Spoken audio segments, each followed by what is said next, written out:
বিয়ের পূর্বে কোনো মেয়ের গায়ে হাত দিবি না ভাই আমার, খবরদার। বিয়ের পূর্বে কোনো মেয়ের সাথে কথা বলবি না, খবরদার। তোর যোগ্যতা নেই ওর সাথে কথা বলার। তুই কে রে? বামন হয়ে চাঁদের দিকে হাত বাড়াবি না। আমার বোনরা চাঁদ। ওয়াল্লাহি যেদিন ইসলামী শাসন আসবে, যেদিন ইমাম মেহেদী আসবে, যেদিন ঈসা আলাইহিস সালাম আবার আসবে, ওনার বন্ধের উপর যারা হাত দেবে উনি হাত কেটে ফেলবে। তুই বামন হয়ে চাঁদের দিকে হাত বাড়াইস না।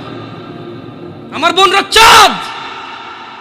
ইসলাম মেয়েদেরকে চাঁদ বলেছে আর তোকে বামন বলেছে। বেটা তুই বেটা ছেঁড়া খাতায় শুয়ে লাখ টাকার স্বপ্ন দেখিস, বিয়ের আগে মেয়ের গায়ে হাত দিস? তোর সাহস কত?